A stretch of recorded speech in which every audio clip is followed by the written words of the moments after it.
Well, I say every day it's a getting closer to taking a bath with my fucking toaster. We're not qualified. Who are you? Explorers in the further regions of experience. I will do misbehave. If you do not listen, then the hell with you.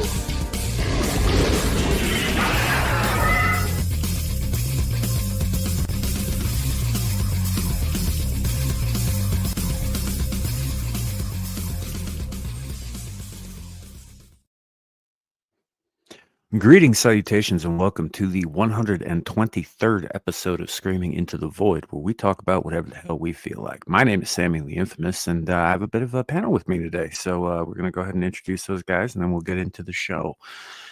First up, Shadow of Hawk, who actually made time for the show today. Welcome in. Yeah, well, you could thank my 18-year-old manager. This is great. Yeah. We also have recurring guest star Caucasian Sasquatch. That's what they mean by entry level, bro. Right. And joining us today, not for the first time on the channel, definitely, but certainly the first time on this show, Anna's Gameland. Hey everyone. I'm in a food coma. I ate so much caviar and pancakes today. Please do excuse me if I cannot speak English. I'll start talking in tongues. That seems like a weird combination. Caviar and pancakes? Yeah, that's a Russian thing. Stop Fair it. enough. Get some help. Well, welcome to the show. It's good to see you, Ed. I haven't been on a panel with you in a minute. So real quick, we'll say hello to people who are in the chat. We are currently live on my YouTube channel, Samuel the Infamous, Caucasian Sasquatch's YouTube channel, Caucasian Sasquatch, Twix, and Rumble. So if you're in any of those places, drop a chat in the comments. However you want to say that. Apparently, I can't speak English today either, and I'll try and highlight it so that you know that we see you. First up, we've got Lawrence Knight. We've got Justin Thompson, JB, hello. We've got Anfield Road Layout in the Loft. Anfield, I'm sorry. Welcome in. Dom H, good to see you, buddy. And that's everybody so far. So, how's everybody doing today? Pretty sweet. Smoked a turkey. Nice. Yeah. You know, it takes an absurd amount of time to smoke a turkey. It's a big bird. Yeah. It is a big bird. Didn't you say you were working on it like last week or something like that? Well, no, I'd gotten the wrong bird. I had to go get a totally different bird because this one didn't have wings or legs. It was just a breast. And I was like, oh, that's a fairly small turkey. But when I actually got it home, I'm like, wait, no, this is just a breast. I want the whole bird. So I had to go get it. Wait another freaking week for it to fall. How'd you smoke it? Like in what? I rolled it in a paper lit. No, wait. I have a cabinet smoker, like a full size meat locker smoker thing. Awesome. I've got a tech for that. Yeah. Welcome. I mean, easy. You know, the last time we talked about turkey on this channel, I put out a short, and Sasquatch clipped that short and did his like cackling thing that he does. I believe that was the time. That might have been the first time we had Truism the Stormcrow on, and the whole deep frying turkeys thing came up, and I compared it to running a meth lab about how dangerous that is. Well, I mean, it is kind of, if you don't know what you're doing, both of these can end in something very closely resembling an explosion. Right. Yeah. Right. You know what you're doing with both. Yeah, definitely. You definitely need. Well, one of them relies more on ventilation than the other one does, but yeah. For the pleb who is not American, sorry, can you explain all those videos of that, like massive like tin pot where on Thanksgiving, like I've seen so many videos of like the turkey exploding or something when All you right. All right, it's real simple. When you're frying a turkey, people do it outside because you need such a massive pot. But also, people are idiots and very impatient. Some people just decide to fry a turkey and they go and buy the oil and they buy the burner and they buy the pot and they buy the turkey and they go home and they heat up the oil and they drop the turkey in and it takes a week for a big turkey to thaw out. Mm. So if you put a frozen turkey in boiling hot liquid, like boiling hot oil, it starts evaporating the water before it can unfreeze. And it just basically overflows the pot in already flashpoint temperature grease onto an open flame. And it looks vaguely like a mushroom cloud when it goes up. Right. Because you're talking, let's see, what's that? Roughly 8 gallons of oil with enough thermal mass to scald the outside of a pig clean. So Yes, and as anybody who's spent enough time in the kitchen or a chemistry lab knows, like when you add water to boiling oil, it doesn't react well, and a frozen turkey is full of water. Yeah. the process of it thawing, a lot of water runs off. Yes. Right. So if you just cut it open, it's solid block of ice, you chunk it in there, you basically create a small non-nuclear atom bomb. Okay. Nuclear atom bomb. Non-nuclear, bro. This is just turkey based. Mm. Kind of like Sam's internet. Yes. Yes. I run everything on a turkey. It's all plugged into this this turkey over here in the corner. I should probably get a new one though, because that one's been sitting there for a while. Mm. Poke it, see if it does something. It's quite dead at this point. But there's your problem. I'll tell you what you do. Get you one of them newfangled hamsters. That'll do it. Right? Or a potato. A potato might actually work. Potatoes do generate electricity, so you know. You could try some pasta based internet. That's what I've got. It's pasta based. All right. Well, welcome into the show, everybody. As I stated at the top of the hour, if you're new to the show, we do talk about whatever we feel like. The conversation tends to go where it goes, and topics are really just kind of a means to keep the conversation going. So yeah, if we end up in like weird places, we end up in weird places, and I blame Squatch for all of that. Thank you.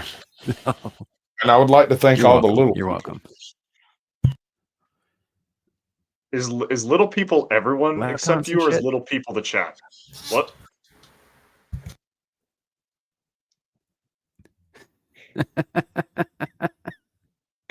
Well, we're not insulting the audience here. We're just talking about like leprechauns and shit. Oh, okay, gotcha. Halflings, gnomes, Japanese people. No, Got it. just leprechauns. Just What leprechauns. if Japanese people ever? Oh, okay. Oh, and for those of you who don't know, shadows are resident racist. They're short. Cancel. Shorter on average. I could have said Irish, but you already said leprechauns.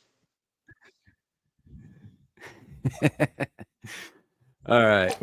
So genetic feature of the Irish. That is a byproduct. No, that is a byproduct of bad food, bad nutrition. I mean, that's on them for not. That's on them for forgetting how to grow potatoes. They're the ones that boil everything. That's all I'm saying.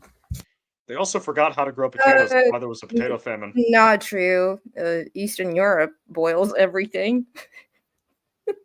Literally everything is boiled to the point where you can't eat it.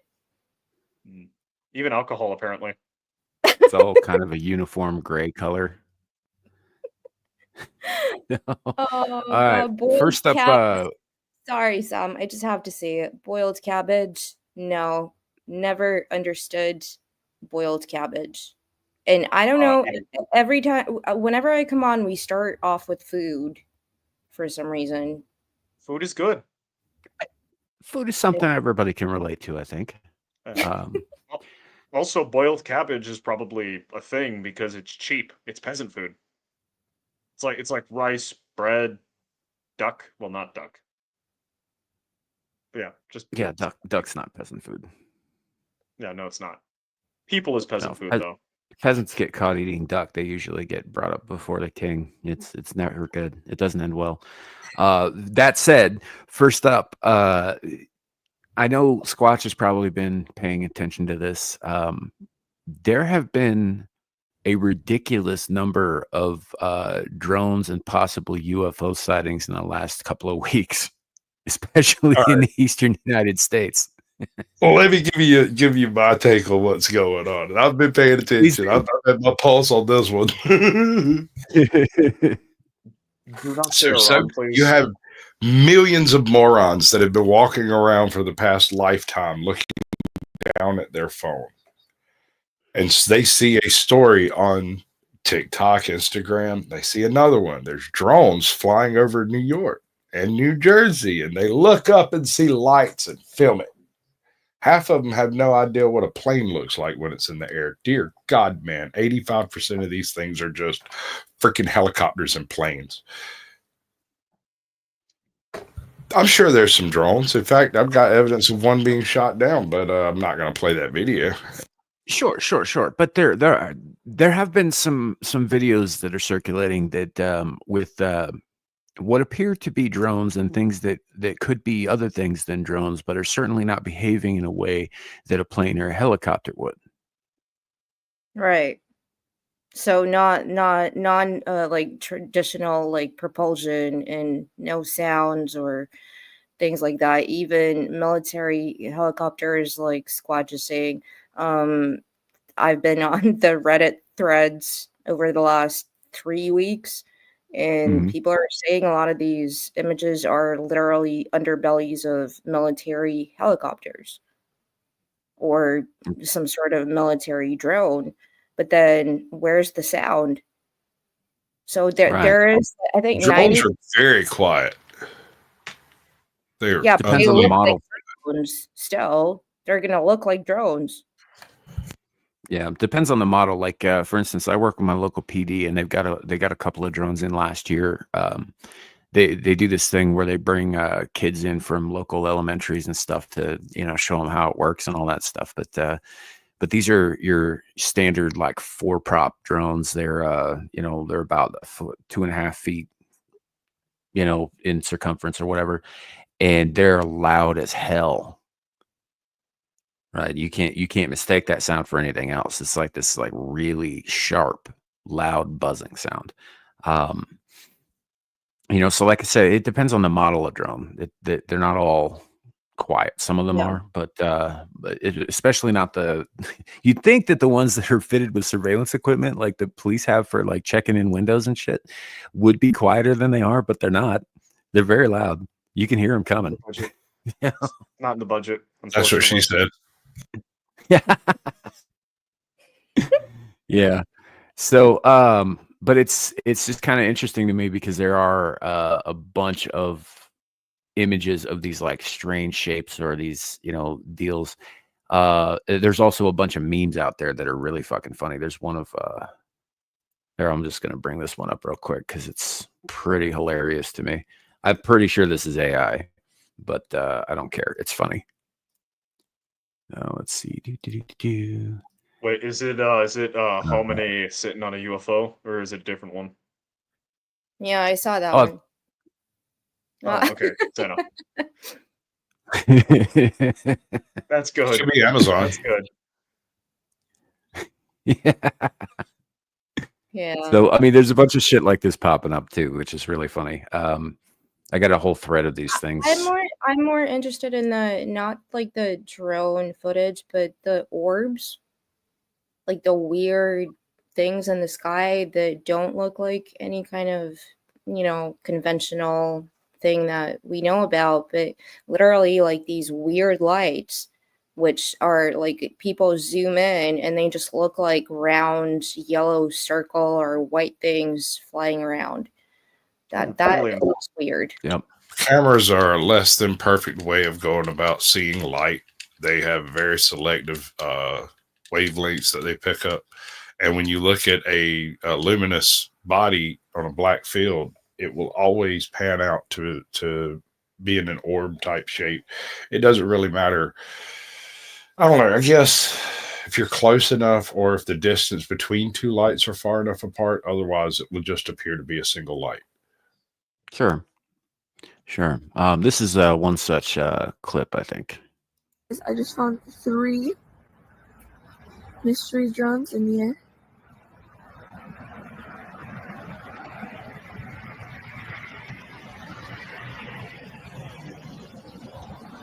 It's wild. I got one for you. Quick. And this is something that I noticed when Hurricane Helene come through. It shut down every piece of power between here and both state lines, right? It was the darkest it's been in my entire life. And I'm sitting right here in the middle of town watching these drones, which we decided after discussing it with my wife and the kids, we decided that it was news running around trying to get footage of damage and stuff, or insurance companies or something along those lines. But there were hundreds of them. Not even joking. Yeah. So this is and again, like you're right with the camera. It does kind of fudge light a little bit.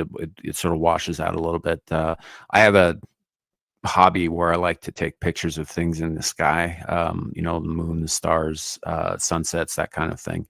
And I do it all with my camera phone, which is a very out of date, very shitty camera phone, and it tends to wash things out. Like I got a what could have been a really great picture that had both Jupiter and the full moon in the same shot last month, and or not last month. This was in late October. And the moon just appears as this sort of like white circular blob, which is so weird because like there was some cloud cover between me and it, but it was very thin cloud cover, and you could still make out all of the details on the surface of the moon clear as day. It was a gorgeous night, but the picture didn't turn out quite that well because of the camera phone, because also I don't know how to work the settings on my camera phone. And so these could be something else. These could be like, like your first instinct looking at these is like, oh my God, what's that? But this could be something totally mundane, and it's just washed out. Of course, the way she's reacting leads me to believe that her eye is seeing something that the camera is not. Well, also, there's a lot of people out there who actually have telescopes who look at the night sky on a daily basis, who have like professional cameras. If this was such a widespread thing, they would have captured something like in high definition, which I have not seen. So, no, ma'am. The way this works is they are actually blurry in real life, much like Sasquatch. You're not getting bad footage. That's just what Sasquatch looks like. Right. There might be something to that too, but there's also like when you talk about say abduction experiences, right? Over the last like 5 centuries, there are stories from people talking about getting kidnapped by elves to people getting probed by aliens, but they all share very specific commonalities, and so it's very likely that either the exact same things happening to hundreds of fucking people all across the world, or the stories are so pervasive in our culture at this point that people are just filling in the gaps with some like strange experience they had that may or may not actually be that out of the ordinary. And maybe they had a bad trip. Maybe, could be any number of things. But what's interesting to me is this always only seems to happen to people who live in isolated areas, right? This never happens where there are witnesses. Rarely. Is New Jersey that isolated? I'm sorry, what was that? Is New Jersey that isolated? Parts of it are, yeah. You got to remember, that's where the Jersey Devil took place. These people will believe anything. Oh, yeah. Right. Yeah. Parts of it are New Jersey. The city of New Jersey is obviously pretty big, but the state itself, there's a lot of open space in it, and a lot of small towns. And I do believe there's even some farms and such. Is there not? Yeah. Yep. Yeah, that's one thing that's one Okay. thing that I find fascinating is that if this was some kind of like UAP phenomena, why is it only in the United States? Not anywhere else in the we're not seeing it here we're not Cameras. seeing it in other parts of the world. Like Hold on, I Mhm. have an answer. To quote "Destroy All Humans," isn't America the entire world? I mean, yes, that's obvious. Like to borrow a phrase from Parks and Recreation, history began on July 4th, 1776. Everything before that was a mistake. So be I knew happy, there Anna. was. I knew there was a reason you and I get along. Clifton, good to see you. Cliff, Oh, El Perro is in the chat. God, I love his name. hmm. Anywho, so yeah, it's of interest to me though that there's been a massive spike in reports of this and like footage like we just saw in the last 2 weeks. Which happened after the hearing, the Congress Mhm. hearing, which happened last month, which is again an interesting timeline for all of this to all of a sudden. And people are like, "Oh, you wanted disclosure, now you're gonna get disclosure." Yeah, okay. Well, the aliens are gonna invade. Whatever. God, please, I hope so. Jesus Christ. In Win. Squatch, in the you wanna live out your Helldiver fantasies way, or the aliens may be despotic Dude, and I'm slaving open to bastards, but suggestions at this point. or they're despotic slaving bastards, but by God, their tax policy will be better than DC. Which is it? Yes. You have a very limited view of how this could go. And I mean, I'm the first guy to get No, blackpilled about no. this, Shadow, but you're always like, oh, no, it's definitely one of two horrendous fucking possibilities. It couldn't possibly be anything else. I could list off more, but my Honestly, there's cynical- only two outcomes that are optional, that are possible. Either they are exterminated or we are exterminated. There is no case in human history where two distinct cultures encountered each other and one wasn't subsumed. Sure, Yeah. but that seems like a human problem. We don't know anything about aliens. What humans are involved in this transaction, which makes it a human problem, which ipso facto means either we win or we lose. There's no third option.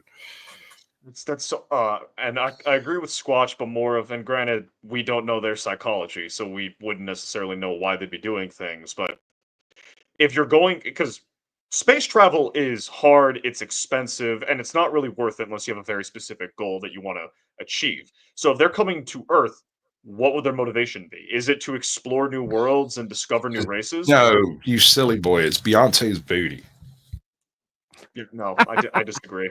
No, not happening. Like, if they were coming to like communicate with us, they would come and communicate with us. And before people go, oh well, what about Star Trek's like no first contact policy thing? It's a really stupid. It's a really stupid rule in a lot of ways to go.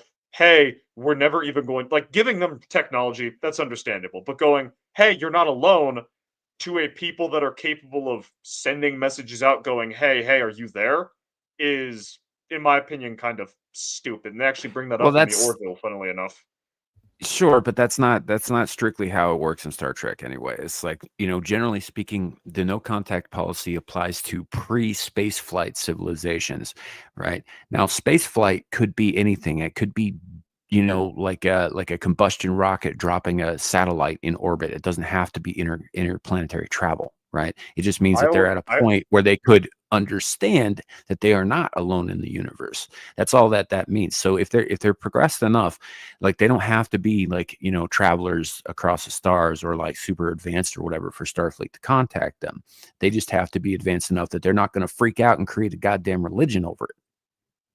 See, I misunderstood. I always thought it was about I thought it was always like you had to hit warp travel first. Was like their metric.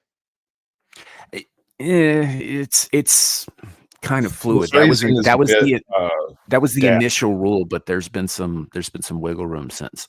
So Gotcha. now 'Cause, there's an obvious anecdotal there's an episode called I forget what it's called, but anyway, it takes place on a planet called Mintaka 3. Fun fact, I found out the other day that Mintaka, the star itself, is the third star in Orion's belt. Didn't know that until a couple of weeks ago.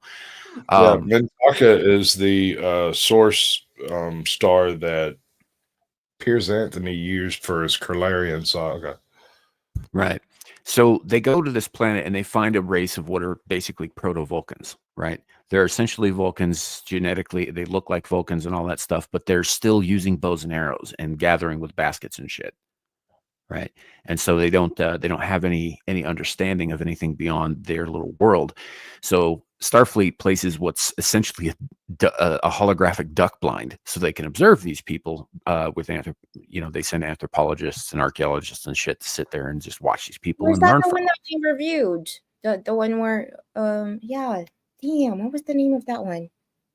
I don't remember, but there's a Yeah. malfunction with the hologram, and one of the scientists gets killed, and his body is found by the Mintakans, who then proceed to create a religion over it. And Picard has to go in and fix all of that, and they believe he's a god and he can do all this magical stuff. And he's like, no, we're just not where you are, but we were once, But it took a whole episode. They tried to kill it. It was a whole thing, So there's good reason for not contacting somebody who's not that far advanced. But you get to a point where you're sending radio signals out to space, right? It doesn't even have to be rockets and shit like that. You're obviously in a headspace where you're hopeful that there's someone out there to answer. Right. So you know what my favorite quote from Arthur C. Clarke is? I've said it a few times. Is it the either we're alone or we're not? Both are equally terrifying. Yeah, both are equally terrifying. But my favorite one is, any technology sufficiently advanced would appear as magic to the uninitiated. Yep. Mm-hmm. Yeah. And that's true. Like if I took a cell phone back to like Norway in 960, they would see that as mistake. They would call you Woden. They'd probably blood eagle you. Yeah, which would be awful. But point is like they wouldn't understand that was just technology that was past where they were currently. Yeah. So then that begs the question of, okay, if they're not coming to meet a new race and communicate with us because they've been apparently observing us since like the 50s at the earliest, and even if they've only been observing us for like the last 10 years, I would assume that's long enough for them to like figure out our language and find a way. Like, we could reasonably, if we have a alien's language loaded up on Google Translate, we could communicate. Just type out what we want to say, and it speaks in their language. And then hold on there, big dog. I'm not sure I'd call that communication. Google is a bit sketch. Okay, but you get my general. We have text to speech. If you have text to speech, you have a universal translator. So long as you know what symbols mean. What if they're not? What if they're nonverbal and use scent? Oh God, I like to see those gears turning in your head, brother. That shit's awesome. Same general logic. Hey, these weird primates, they don't like release pheromones to communicate, but they have these like weird like noises they make. Okay, well, figure out what the noises mean. Because they would observe what we do. Just why would they ever know there was a noise ever if they are completely nonverbal and completely deaf? That it may not occur to them information is there. We can't look beyond light speed or below the Planck constant. So yeah, there was a really good film that touched upon all of this. If there was an alien species that actually landed, how do we communicate with them? It was Arrival. I thought that was a really good film with what's her name? She played Lois Lane. Amy Adams, I think. Yeah, Amy Adams. That was a good film. I always get that mixed up with the Charlie Sheen movie, The Arrival, which is a lot more exciting. Yeah, it's a much better film. It really is. I like that. I like the concepts and stuff of the Amy Adams flick, but the other one is very much like we're being invaded and they're kicking our ass. Right. That was back before we all found out about Charlie Sheen's Tiger Blood. But Yeah. Anyway, yeah. Well, that's the thing is one of the things I always found fascinating about the possibility of extraterrestrial life, right? And given the vastness of the universe and the fact that there are so many stars that we can observe with our eyes, right? Just our eyes. The odds of there not being some kind of planet or ecosystem or whatever out there that can support life, and not only can but does, and that at some point some of that life might achieve some sort of sentience along the lines of us, or maybe something completely different, who knows. I tend to side on the I tend to err on the side that there is life out there, but I don't know that it's necessarily at the same level we are, or even willing to travel and communicate. Let's look at this from the perspective of eternity, because you kind of have to. Mm-hmm. Billions of years have taken place since our most notable Big Bang, what we know of, right? We can calculate that some movement's been taking place at least for this long. Either we haven't encountered anything intelligent out there at all. We can't find nothing that is like a ringer for an intelligent signal. We've got a few questionables, but nothing specific. The options are we are the first, and the commandment from God to go forth and multiply was very serious, because that's a lot of wasted space. We are the last, and the commandment from God to go forth and multiply is the universe's last-ditch gasp at life. We are in a particularly unfavorable section in our universe where life is significantly rarer than it would be otherwise. So we are alone within our perceivable bounds. Or we're prisoners on this planet. We were put here specifically not to be let back off. And that's why they just show up and take a look, like a zoo. It's like the guards coming by to make sure we haven't jumped ship. Which is why a lot of these, I think somebody in chat was saying, these UAPs and sightings over the last 60 years have been around nuclear facilities in different countries, whether it's the States, Britain, Germany. I mean, like even Russia, like that they observational has in that case has some confirmation bias to it. Every single one of these facilities is a place where people are paid to look up. Yeah. Right. Also, any sort of like weird behavior that the layman might attribute to aliens may have been like if it's a U.S. nuclear facility, there are a list of people who might be doing some sketchy shit there that may have resulted in like the appearance of aliens. Or something that looks like aliens being done. Well, I've seen I don't know, when did it change from UFOs to UAPs? Like in the last 10 years? Now we don't. Yeah, it wasn't that long ago. What? Yeah. They changed UFOs? Yes. Yeah. That's retarded. Unidentified aerial phenomena as opposed to unidentified flying object. Yeah. That's retarded. That's stupid. Yes. It's like when they changed, they change all kinds of things over time, and sometimes I'm less willing to accept that. Like I'm still on the Brontosaurus train. I'm not saying that's not a thing. So wait, they changed Brontosaurus? Well, they say that Brontosaurus didn't exist and it was misdiagnosed, and it's actually Apatosaurus, and they're two separate animals, and one of them doesn't exist, as opposed to back when I was a kid when Apatosaurus was simply another name for a Brontosaurus. Yep. These people justify their existence through sheer fucking stupidity, don't they? Yep. I mean, sometimes, yeah. You got to have a reason for people to go to work, right? And they've got to print all the warning labels that we have to put on everything for these morons. Yeah. Real quick, I've got to, Suka said something in chat that I think is kind of interesting. The aliens are demons and the government is already in bed with them to get knowledge. So here's the thing. Right. And I like the idea that this discussion sort of like leans into the faith thing a little bit. But by definition, Suka, anything that is not of this earth is alien, is extraterrestrial. Right. So that includes angels and gods, too. Mm-hmm. Right. So to assume that they're demons, I think, is not necessarily the way to go. Can we assume that our forefathers may have mistaken them for demons as well? Well, it's possible, sure. Yeah. I mean, let's be honest. Humanity tends to assume all kinds of stupid shit, and sometimes we get proven wrong. Dude, this is going to become a Babylon 5 conversation real quick if we keep going down this rabbit hole. Oh, very good show. Very good show. Very good show. But you see where it's going, don't you? Yes, the Cylons. Down the rabbit hole. Here we go. So Yeah. I mean, that's what we do here. It's rabbit hole city, and also wild speculation with absolutely nothing to back it up. No, that's not true. Wild speculation. We have established that everything Sam says is 100% irrefutably true. I mean, I never said that. Wait, so I'm not a complete authoritarian? I will accept that as a caveat.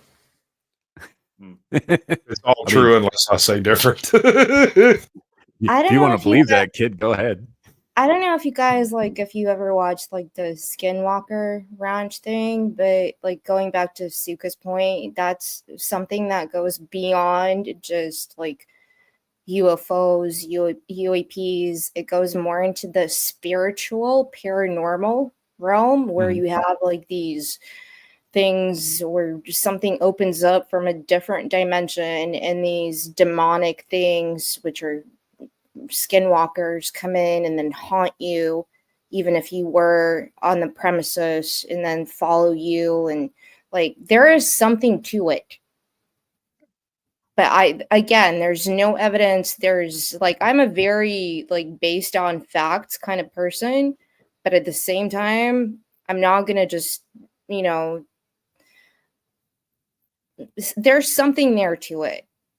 Maybe. I don't know. Sure. I mean, so the way I look at it is the way I look at it is that just looking at the physical universe that we're aware of, right? The possibility that we're utterly alone in it, I think, is a non-existent thing. I think that's a non-starter. I think that there's absolutely something else out there of a physical nature like we are. Now, given the varied and diverse nature of life just on this planet, right? On this planet alone, right? This is one planet out of billions of possible planets. All kinds of possibilities out there. It would follow that odds are it's every bit as varied everywhere else. Now, if that's true in the physical realm, I would have to assume that the spiritual realm would be at least as, if not more varied than we are, which is why I don't automatically jump to demon. But I'm not saying that there isn't something else there. I'm just saying that I think that there are probably more kinds of things in the heavens and the earth than we could ever know. Yeah. Which is why I tend to. Or all of it is just a simulation. I mean, that's I think a simulation, even in a simulation, there would be basic laws of programming that would have to be followed by the programmers, regardless of how complicated the simulation is. There would be limits.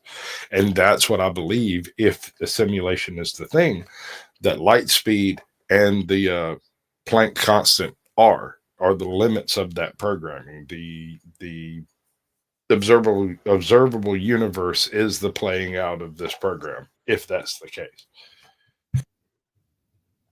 That's certainly a possibility. And simulations can glitch. That's another good point. We could have a creeper situation going on and not realize it.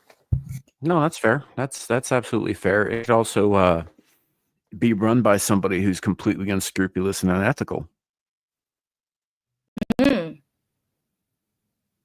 Most people don't like to think about that possibility, though, that we're essentially ants under a magnifying glass.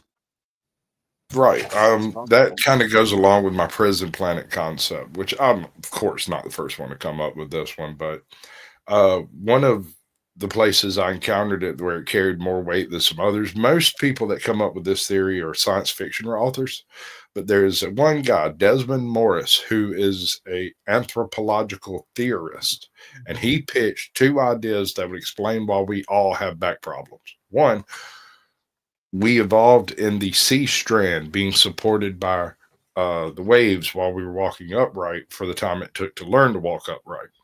Two, we come from a planet with slightly less gravity, and we're put here on purpose. It's entirely possible. unless, obviously, myself, I'm less concerned with how we got here than the fact that we are here. Yeah. The I logistics matter less than why we're here. I know, yeah, and I know there's a lot of people who are pretty obsessed with, particularly of the religious and the hyper scientific minds, tend to be very obsessed with like exactly what happened, how we got here, and there's all kinds of theories and whatnot, from straight up creation by a deity to at one point nothingness exploded and then boom, fish started walking. Kind of thing, which I realize is a massive oversimplification of these things, but just boiling it down to brass tacks, I don't see that as important. I really don't. I know some people, a lot of people really do, but I don't. I don't see that as important. I see what is important is the fact that I am here now. What matters is what I do now, because ultimately that's all that matters. That's all that we can control. Right. H.P. Lovecraft, one of my favorite authors, those of you who followed this for a while know very, very well, was acutely aware of the minuscule nature of his existence in relation to the vastness of the cosmos, so even the vastness of just the sea. Right. And I tend to agree with him on a certain point, like we don't matter nearly as much as we think we do, as we like to think that we do. We really don't. We're not that special, right? We've got it into our heads that we are, but that doesn't necessarily make it true, right? And given that means that literally nothing that happens during the course of our lives is of any import to anything in the vastness of existence. And given that makes the only thing that does matter or should matter to us is what we do with the time that we have. Right.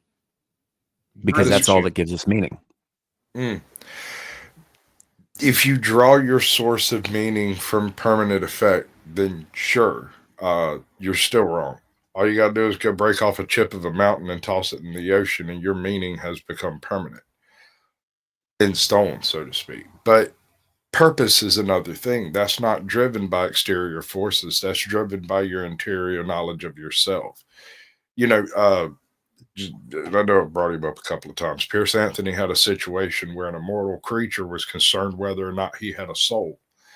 And he went to the one man on earth that could answer the question. And when he asked, the man answered, only creatures who are worried about their soul have one. No, that's a fair point. It is. In the story, the guy would not have accepted yes or no because both of them would have been a cop out. But the fact that you worry about it means it's important. I think it's also just the question of like, if you question these things, that already puts you on a different kind of plane level. When people just go on and don't think about these things and just live their life, eat, fuck. Sorry, can I swear on this? Yeah, absolutely. Yeah, eat, fuck. Larry's dropped N-bombs on here. Be a hedonist, just do things just for the sake of living. But the people that actually question other things are the ones who make humanity go that extra step, which is why we have the discoveries that we have. It's not just about living your life every day, 24/7, doing these things to survive. And even when people were doing that, they still, something internal inside of you wants to dig deeper, know something different, experience something different, which is not just physical. And for me, like this whole situation that we're talking about, it's great that people are actually noticing things, but it's a dangerous thing as well. Now we have people going out and trying to shoot these drones down and doing all of this. Like, I don't know. Like, I live in a country, we don't have guns. For me, it's bizarre when somebody is going to go and shoot this thing down. We shoot drones down when, first of all, it's forbidden to do in public spaces like airports or even around people's like residences. Like if there was a drone around me, I could report it to the police because that might be somebody spying on me, or so I need to keep my curtains closed the whole time. Well, you create your own privacy, even in public. Curious question: do you have a license to call the police? Our police. You got a license for that? Sorry, I had to. Our police are Sorry. shit. But no, to me, it's a very the whole thing is an interesting phenomena. Honestly, Yeah, like, wait, why are you apologizing, Sam? I find it And strange absolutely. that someone would call the police because they saw a light in the sky and thought it might be someone spying on them, but didn't close their curtains. no, I never said that I would do that. I said that people do that kind of thing. That's how paranoid people are in the UK, because we are paranoid about actually like seeing things on social media now. No. Because you get arrested for saying the wrong thing. And yeah, that happens. You know, you don't have basic rights, speech, that kind of stuff. Yeah, I think they hand out the license to call the police at Dover when you come over from France via UAE. Yeah, it's. By the way, I have to ask. So Anna, you asked if you could swear on the show. Yeah, you can say anything you want here. I don't give a shit. I don't care if YouTube has a problem with it, whatever. Have I not been swearing? Because normally I'm filthy mouthed. Really? Huh. I'm desensitized. I'm completely desensitized, so I couldn't tell. Oh, I know you are. I know you are. You throw away swears like it's candy, to kids in a parade. I punctuate with it, to quote you. Yes. Use it as punctuation, and that's. I try not to do that myself, but I hadn't realized that I was less foul mouthed than normally during the show. So that's. Maybe the words have lost. Maybe it's because the words have lost such meaning to you that you just don't even like apply them. No. I feel like I need to play catch up now, motherfucker. See, here's the problem. When you have an enormous vocabulary and you're talking to people who they don't understand half of what you say. And so you explain it once and everybody looks at you like, duh, what? And so you explain it again, but you replace half of the 4-syllable words with motherfucker, and they get it. Mm-hmm. It's the weirdest thing I've ever seen, but it works. Well, it's because most people are cattle, like what Anna was saying earlier. More focused on eating, sleeping, partying, feeling comfortable. Yeah. Where do I go to become one of those cattle? That sounds pretty sweet. Yeah. When people go, and I just fucking son of a bitch. When people go and like all the time, that's basically I hear moo. Unironically, I posted about this a little bit on Twitter. I'm surprised I haven't been banned for it, but Anna's absolutely correct. Most people. Hey, listen, kid. You know the old saying. I mean, all animals are created equal. Some are more equal than others, though. Oh, absolutely. Some are more equal than others. Well. 4 legs good, 2 legs better. What about 6 legs? Inferior. The only good bug is a dead bug. Yep. I'm from Malevolon Creek. I say kill them all. Right. Oh man. Yeah, I don't know. Getting back to the whole UFOs thing and the drones thing. I think likely what it probably is, what these all of these videos and these clips are, is probably just normal run of the mill shit. There probably are some drones out there, doing things. I mean, we know for a fact that the government uses them for surveillance. We suspect that they use them for other things as well. But I mean, hell, I work in local government. We have drones for surveillance where I work. I know for a fact that these things exist, but they're not like, at this point, the technology's kind of old hat. It's not like a new thing. I mean, drones have been around for at least 20 years that we know about. Yeah. So I'm not super concerned with that part of it. And people are probably filming some of them, and people are probably filming some other strangeness too. I mean, ball lightning can appear that way too. Ball lightning is nuts, and if you've never seen it, It you can don't do even all kinds of crazy shit. wild. So I once saw one show up over a Walmart about like 80 feet above the Walmart, and it just like was there for about 5 minutes, and then it fucking exploded. It was the wildest thing, and it was really loud.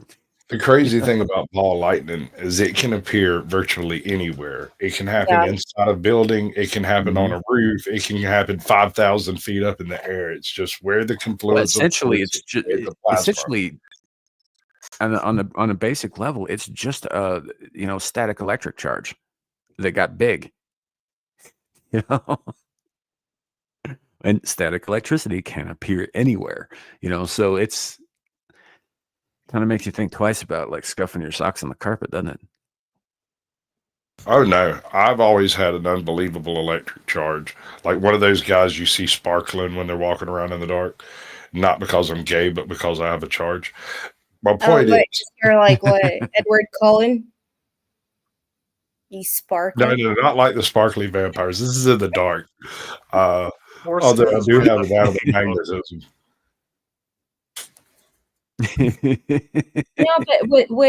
But it's a serious thing. I remember from a very early age growing up in Australia, we were always told whenever there's like a lightning storm, close all the windows, because there have been instances of there being a storm and ball lightning actually like appearing in people's living rooms and exploding. That is insane. I've seen it. It was in my kitchen when I was a very small Sasquatch. We were on the very tail end of a particular power line from out of the substation, and had a huge storm come in, and lightning struck somewhere between here and there. Every light bulb in the house got super freaking bright and then blue, and a thing of ball lightning the size of my fist bounced from the receptacle behind the freezer, bounced across the top of the freezer, burning 2 spots through the paint on it, and then hit the counter, which is weird because it was wood, but it also fizzed out at the same time and left a round black mark on that counter for the rest of eternity. Wow. Yeah. And it made the weirdest noise too. And it's not quite like the electric hum you hear when a generator or something's going on a little ways away. It was like that, but only the electric part of it, none of the mechanical. It was very strange.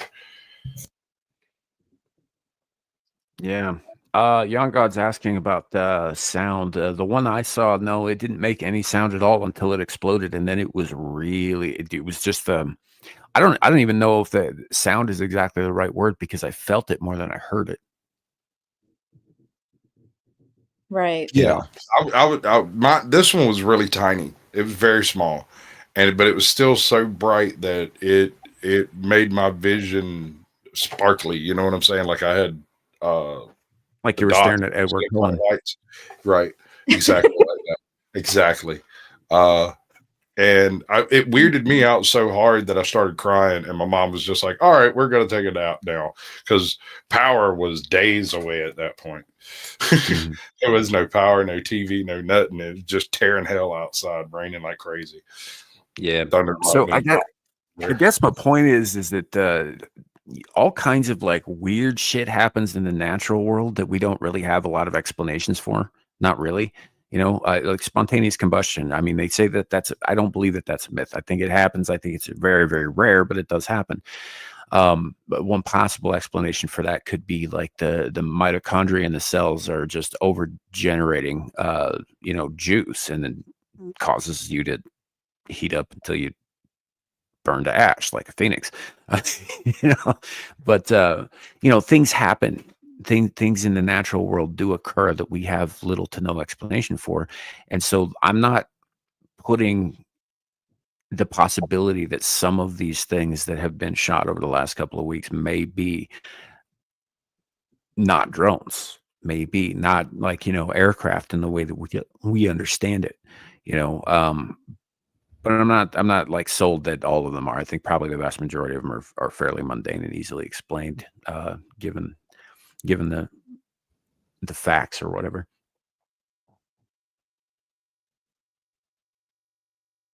Yeah. So, I don't know.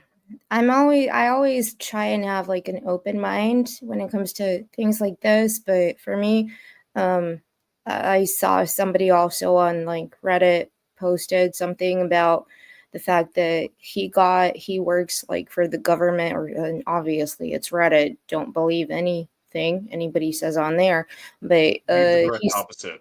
he he said that knowing that it's the Space Force that are conducting some sort of like aerial like research military operation, and only certain people know about it, but that doesn't make any sense. If you're doing this and you're doing it in the public, in the open, so everybody, like civilians, can see it, how is it a secret Maybe operation? it's supposed to be a stealthy program. You failed with that. The experiment is to see exactly how far they can go for people to notice. Could be. I don't know. Joking. Half joking. Could be. No, that's certainly a possibility. I mean, we certainly all went through a global experiment, very much along those lines about 4 years ago.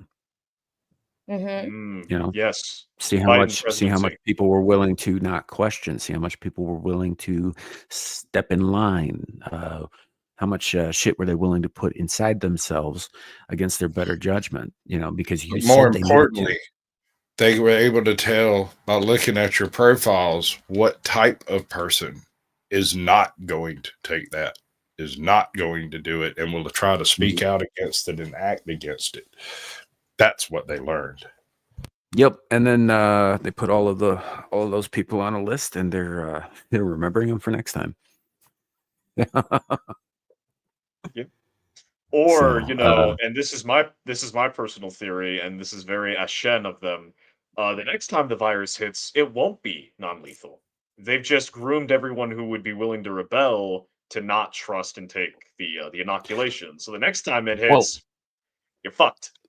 let me throw this your way, and I think I probably have said this before on the show, but right, if you're going to do something nefarious, say either reduce populations or exert control over global dominance or whatever, what is the easiest, most least costly to you way to do that? In my mind, if I were to do this sort of thing, I would do probably exactly what they have done.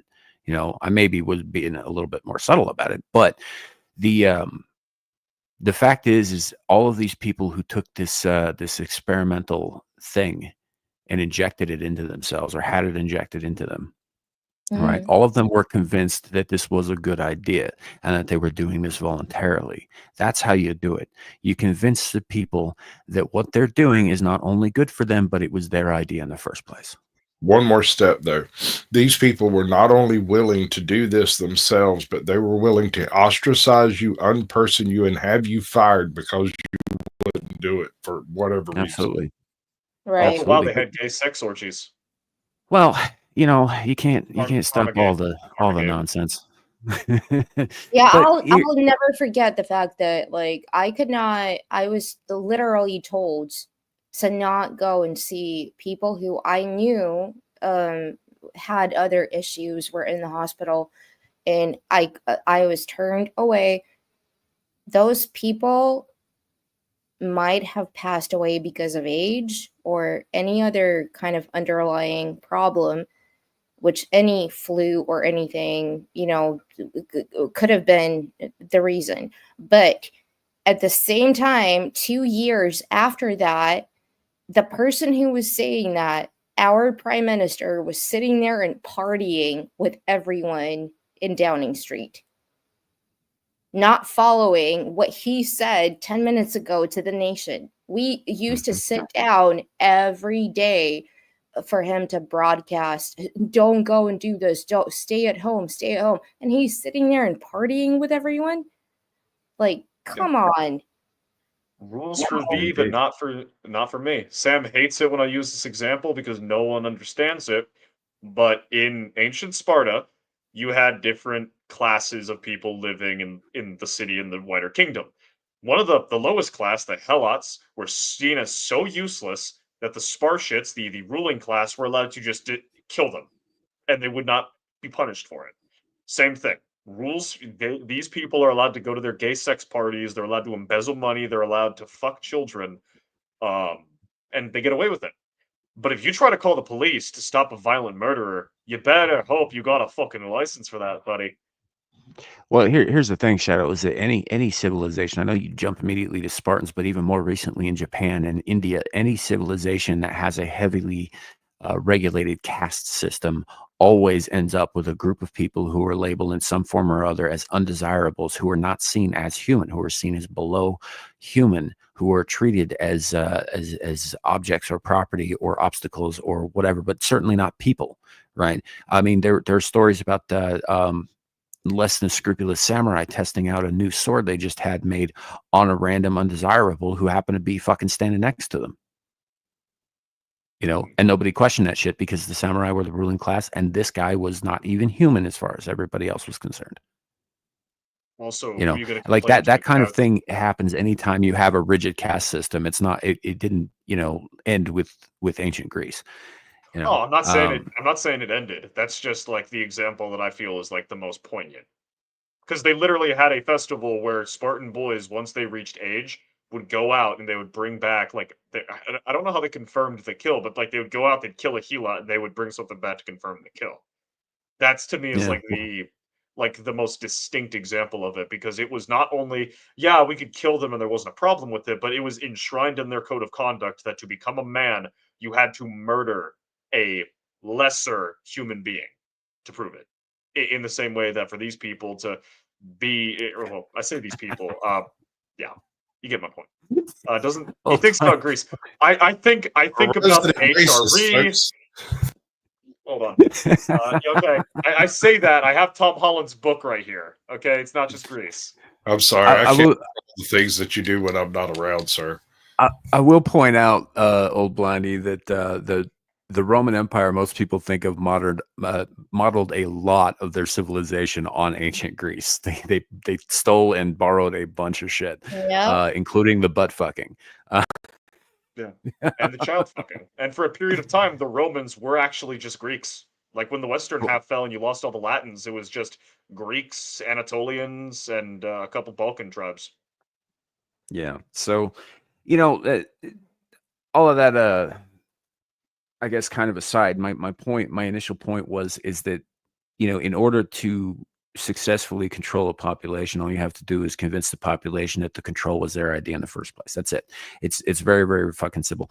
There's a science fiction book called To Serve Man, right? Which operates under the same fucking principle, right? They come in, they cure all the ills, they stop the wars, people aren't starving, they aren't getting sick anymore, they aren't hurting each other anymore, everybody seems happy, they're getting fat, you know, it's a good life for all. And then they find out that the book that the aliens like to keep close to them, called To Serve Man, was in fact a cookbook, and they were simply trying to create a healthy herd of food. Mm-hmm. No, that's a Yes, supernatural. yes. That's a supernatural arc. It's a very good arc. Delicious long pork. You know, so There's a very similar arc in Supernatural, and I bring this up whenever I talk about high fructose corn syrup, where you I had know. the Leviathan. You had like the Leviathans, the things that lived on Earth before everything else lived on Earth. They wanted to turn America, because America is the entire world, obviously, into like their personal little ranch, their little like cattle ranch. And so what they did is they got control of the food industry and replaced high fructose corn syrup with a very special compound, which fattened humans up, made them dumber, made them docile, and also filled them full of pesticides so the other monsters wouldn't eat them. And all they did was just let the humans eat. All you had to do was go buy your burger, go buy your milkshake, go buy your pie, and just eat, eat, eat, and you were slowly being conquered, bite by bite by bite. Sure. And look, you could do it forcefully, right? The Third Reich proved that you can do it forcefully, but fuck, is it a lot of work? I mean, the reason that they got so good at it is because Germans are very, very good at engineering ways to mass produce things, including death. But they're Also, they were very not very good at marketing themselves. yes, but One thing that they also I can never say anything apart from that thing that what Germany did during those days. They marketed them like advertising, the best kind of advertising. They brainwashed everyone. That was like the epitome of brainwashing. because Yeah. they were promising rivers of milk and honey to a bunch of people who had to live through Weimar Germany. No, Right. if you actually had a river of milk, it would probably be the most disgusting thing you ever saw. I'm using. I mean, yeah. Reference. We just picture it warm and chunky, right? Fine. Fine, Squatch. A river of gravy. A river of gravy with biscuits and sausage. Gravy develops this like kind of chunky skin over the top of it. If Yeah, you could probably sit walk long it enough, on top that of wouldn't be that. good either. Where's Despluger when I need it? Isn't that what happened to Homer Simpson when he went to heaven in one of those episodes? He was in Duff Beer River of Heaven. Yeah. Yeah, I think so. But that would probably not be good after. Like eventually, the beer would get skunked, right? Oh. But no, I understand what Shadu is saying. I agree. I think that right now what's happening is like just have critical thinking. Don't get brainwashed, even by us. No. Disallow this. Be brainwashed by me. That's the purpose. I've been brainwashed by Super Earth, and I'm starting to think that Sam may be an enemy of democracy. He looks very much like No, just the managed part of it. First of all, we're going to clear this up right now. I absolutely despise democracy. I think it's the dumbest fucking thing in the universe. Yo, fist bump, so fist bump. Let's go, Sam. He doesn't have fists; it's just tentacles. I mean, I'll shove a couple of those up your ass if you want. Please, No. I do agree, Sam. Let's do what Russia did. Let's have like one guy be like a big fatherly figure. The czars never did anything wrong. Let's do that. Now, to caveat excuse me. It doesn't have to be fucking extremes. It doesn't have to be extremes. Look, I don't have a problem with democratic processes being included in a form of government like a constitutional republic. That I don't have an issue with. But actual pure democracy is complete fucking batshit. It's nuts. It's like letting the janitors decide what Amazon does. Like, why the fuck would a janitor know anything about marketing or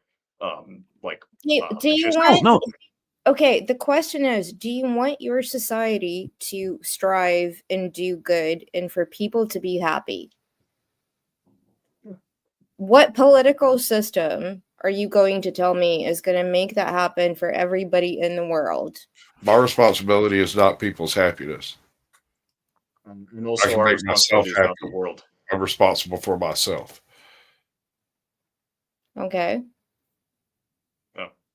Shadu? See, personally, I think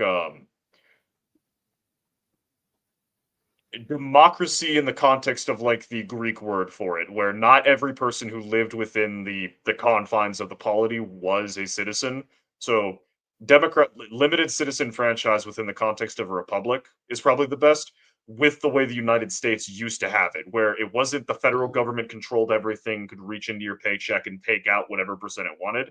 but Mhm. something where you've got a federal government who basically keeps everyone outside of the polity from messing with the polity, and then you have the states manage things on their local level, and then you go down even further and further until it's a family managing how they do things within their home.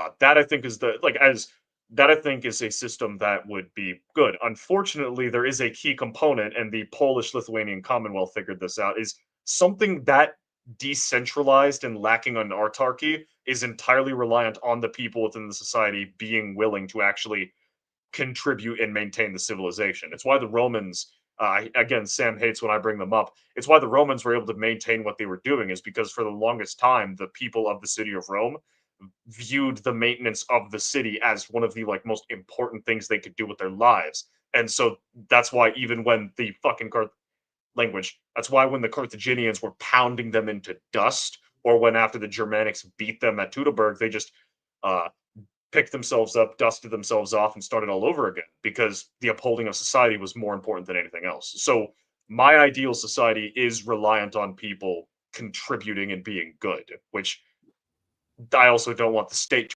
enforce, because then the state gets to define what good and moral is. It's utopian in a sense, unfortunately. Yes, Justin, I can't am happen. AI. It's I possible am that he's AI. AI. Yeah. So Yeah, I here's the am thing. absolutely AI. Side note. Frankly, I think Hannibal should have finished the fucking job he started when Rome was just a republic. I disagree. You know, I disagree. dude lost his I balls at disagree. the city gate and turned the fuck around and went home. And you know what happened? The Dude, empire he got swept over sad. the face of the known earth. He got sad. He lost his elephants and got real depressed and just decided to take his ball No, and go home ineffectively. He should have finished the fucking job. The guy just, his balls fell off. Young guy's like, that's a fun take. And that's the big difference, and that's the difference between the Romans and the Carthaginians. The Romans were willing to do whatever it took to maintain their society, whereas the Carthaginians were willing to do whatever it took to maintain profit margins. Yeah, that's why they all backstabbed each other. Okay. Wait, which group? The Carthaginians or the Romans? Yes. Well, I'm talking about the early I'm talking about the early history. Like when you get to a certain point, they start like absolutely backstabbing each other, because nothing made by the hands of man will survive the test of time or something. Yeah, well, that's because we self-sabotage. That has nothing to do with like the durability of things. It has to do with the fact that we chip away at the durability of things intentionally. Entropy. Yes. Yeah. That kind of goes along with the quote. But look, I mean, I'm not saying that Rome didn't bring certain great things to the world, right? For instance, the intercontinental travel, over, the roads were not invented by Rome, but they were certainly spread out by them in such a way that people who had never had contact before were able to trade. That was a good thing. That allowed a lot of great things to happen. But was it, however, Sam? Hold on. Let's not take this as a blanket fact. Are roads truly beneficial to humanity? Well, see, that's kind of where I'm going with this, is because I think that at the time it probably was a benefit to humanity. However, continuing to do that throughout the ages has not always been a benefit to humanity. For instance, the United States right now, right? We are essentially the backbone, both financially and militarily, of NATO. We are the guys who patrol the seas and keep it safe from fucking piracy and all that shit. We have our hands in all the goddamn pies, right? Meanwhile, shit's not getting fixed at home. And I think us being involved with the rest of the goddamn world is a very bad thing at this point. And that goes back to the point I made of the people within the society need to actually be willing to maintain the society. Yeah, well, here's one thing that a lot of you just don't seem to understand. The Greeks, the Romans, they didn't have to deal with revolutionary Marxism and the American college system. Actually, the Romans did. The Romans had to deal with a very it was called Christianity. Ideology. Yeah, that's the point I was getting to. Unironically, Marxism. It was called. I've said this a couple of weeks ago, kid. I said this a couple of weeks ago. everybody who goes around saying, "Oh, we need to go back to the days of Rome." 90% of y'all assholes are diehard, dyed-in-the-wool, fucking born-again Christians. And the fact of the matter is you are praising a system that was built and maintained until it was taken over by Christianity, which began its downfall by a bunch of butt-fucking pagans. I'm just saying. Yeah. Well, so 2 points. The fall was a mix. Yes, Christianity did fuck it up because we said slavery bad, which destroyed the Roman economy, and then also the plague. And yeah, those guys who go, we got to go back to the Roman Empire are fucking retarded because they would probably hate living within it if they knew anything about it beyond the memes. Where was I going with my point? I was gonna go somewhere with my point, and then I felt the need Sorry, to we can't stamp. hear the voices inside your head. I'm consulting with them, and they're whining about something. I don't know. Shit, I lost my point. Damn it. I'm Damn not it, sure Sam. you ever had one, sir. Marxism. But Yeah, the Marxism. whole Marxism is just Christianity without the God aspect. Marxism Yes, is actually yes. more like studying ants. It takes No, the humanity out no, of I don't. humans. No, I grew up. My grandfather and I come from a family from the Soviet Union. I was born in 1986, grew up in the Soviet Union. Marxism was not a thing back then. It was social democracy. Right. That Marxism was utilized to disassemble a republic, not after it's been Marx, disassembled to become a socialist dynamic already. if you read Karl Marx and Das Kapital, it literally wants to build a utopia, which is not a viable thing. It never will be. Yeah, it's not possible. And that It is why breeds a lot of the people after it, Mikhail Gorbachev, and that is why we kind of like went with Reagan when he basically, Gorbachev sold all of Russia to America, and we got McDonald's out of it. Great. But people were standing in a queue for literally years and years and years to get food. Mm-hmm. It's not like none of these systems like ideologies work. The only one that works is capitalism. You want to make money, do your thing where you can make the money, but don't please shit on Marxism or communism. In this day and age, it does not exist. It exists in even countries like China. And in China, it is not actual communism. It is social capitalism. Yeah. Different concept. I wasn't trying to shit on Marxism. I was making the point that Marxism is very similar to Christianity in the sense that it espouses that all people are equal. The source of that equality is very different. One draws from the divine creator, the other draws from the pre-social. It does not work. It does not work. I'm not saying it does work. I never said it works. My point is that they are very similar in many ways. One of the primary differences being Marxism does not draw legitimacy from a divine figure, whereas Christianity does. That was the overarching point that I was making. Okay. In their comparison. Now I was making a joke, and Sam reinforced that joke that Christianity was a factor in the fall of the Roman Empire, in the same way that certain Marxist ideals can be attributed to some of the flaws in the fall of the West. But Sam's the one who jumped on that boat more than I did. I was going to do it as a half-ass joke and then talk about the comparisons between the two. No, Oh, wait, I scared him off. That's because Sam's internet is actually made of evil. Yeah. Literally. Yeah, just wanted to clarify my point. Sorry for any grief. No, it's all banter. It's fine. The modern interpretation of Marxism and the revolutionary Marxists that follow it tend to follow something of a pattern, much like the Bolshevik Revolution, but different in the reasons they do such things, right? Mhm. It's like if you get enough people with nothing to do sitting around thinking, they eventually think about the same thing that other people thought about while they were sitting around doing nothing. But they didn't want to do their schoolwork, and so they got together at coffee houses and created Bolshevism. They didn't want to do their schoolwork, so they got together in coffee houses and created Antifa. What is the difference? I can't see a physical on the ground difference between the two. Antifa are for anarchy. Antifa are for whatever their handlers pay them to do. Right. Yeah. There's a reason Antifa shows up in specific districts and areas, and it's not because that's where the patriotism is strongest. It's because that's where they're paid to be. Yeah, because see, the thing is, Antifa, they actually lack the stones to stand by any sort of ideology that they actually claim. It's the reason why they like wearing strap-ons. Sorry, masks. I get those two mixed up all the time. I'm sorry. Like they're not willing to actually stick to an the wrong ideology. places. Yeah. Sam's back. Yay. Yes. Yes. Sorry about that.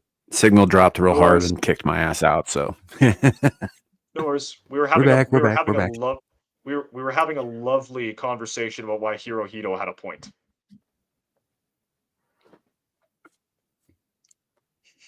Okay, I'm pretty sure the last thing I heard was about Antifa being losers. No, I was just saying something. You know what? I'll just throw myself in the naughty. You should see a kid. One day you'll hatch and it'll be okay. Damn it, Squatch. It's all right. I'll let you know what happens. The very second I see you poke your beak out of your egg, I'll let you know. Yeah. It'll be that first day of boot camp, by the way. Right.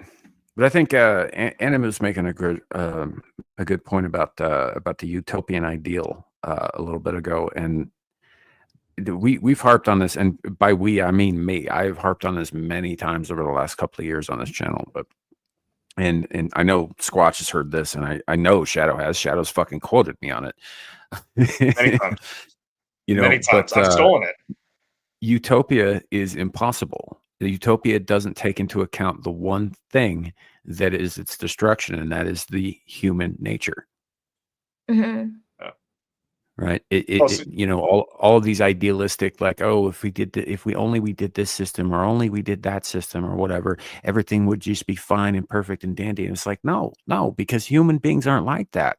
Right. There's always going to be one who's like, hey, this sucks for me. I'm going to go fuck shit up. Or, there's going to be one who's like, hey, this is great for me. I'm going to make sure everybody else stays in their fucking place so I can keep having things great for me. Right. There's always going to be some strife. There's always going to be impossible. There's always going to be a person who is in power who wants to have the power more than why they got to power by promising things and trying to make things different. It's human nature. And some people are more prone to it. The ones who aren't don't stay in power for long. And that is one thing that like really bothers me today is we're talking about these like platitudes of, like make this great again, make that great again. At the end of the day, like what is the actual manifesto? What is the work?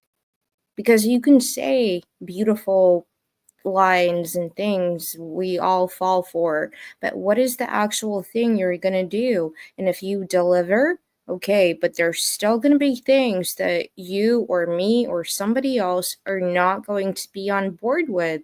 You can't just cater to everybody. It doesn't work that way. Again, that is utopia. Utopia is a different concept.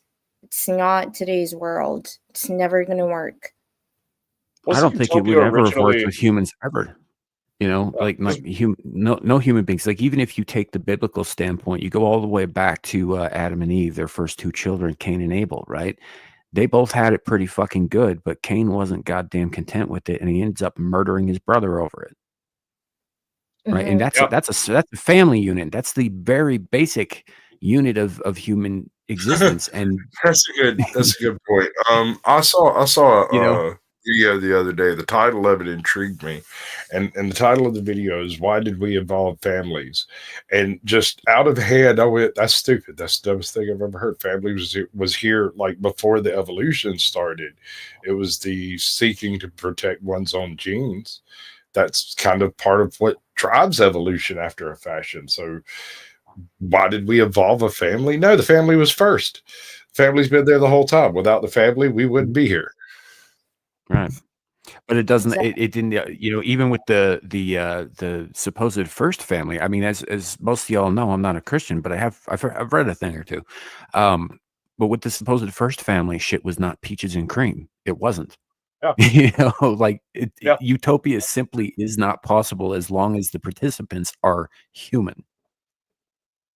And if if I remember correctly, Somebody said in the chat here, Old Blindy, I think, said requires constant gardening, i.e., reinforce values, homogenous society, shared common goals, stave off laziness, etc. That is all true, but the one thing that is needed to make that happen, specifically regarding what you're saying here about constant gardening, I'm going to use the word pruning, right? Is murder. And the more the you enforce, removal of the undesirable. more murder you have to do. Yeah. Yeah. And that makes me. But the more you that do makes me that shit, think the more people are going to be like, hey, where's Dave? You know? Dave's not here, man. And you just end up, it's never ending. It's why the Great Leap Forward ended up starving out fucking, 60 million farmers and shit like that because they were going I around think it saying, was. oh, farmers are trying to control the food supply or some shit like that. Yeah. Wasn't it only 40 million?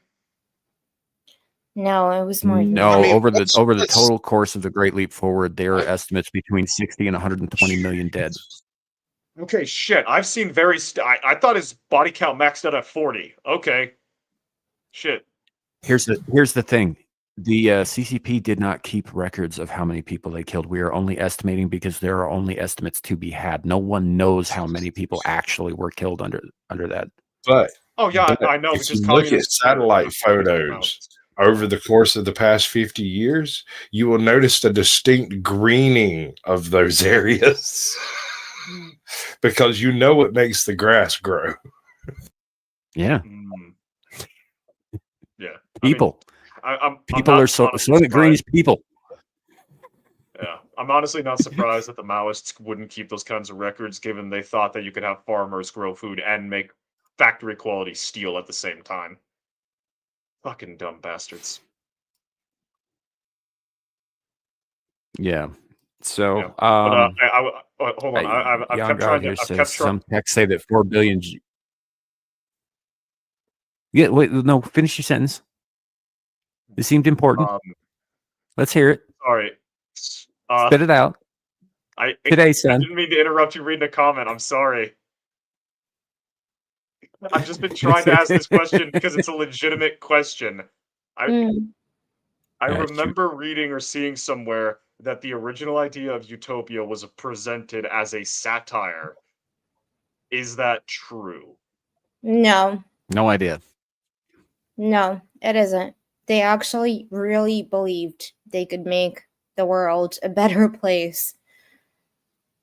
They really did. Well, the people that I know from back then. I think the original people who posited. Sorry, others had political intentions to get power. That's all they did it for. Right. No, I mean I mean the original term utopia because I remember something about like some like English scholar writing. No. Okay, so you're not going back far enough. Like the original term utopia was created during the great philosopher era in Greece, right? As a thought experiment, not an actual thing, but it wasn't satire. It was kind of an idea that they came up with at the time. But they also recognized it couldn't fucking work, and they never implemented it. Are we talking about Plato's Republic or something else? Plato talked probably about it. prior to Plato. Yeah, Plato did talk about it, but how do you say his name in English? Aristotle. Also, how do you say his name in English? Jesus. Aristotle. Aristotle. Yeah. Yeah, he talked about it too. Plato, Socrates, all of them did. Socrates was a P word, by the way. So Most He was Greeks Greek. were. Yeah. Yeah.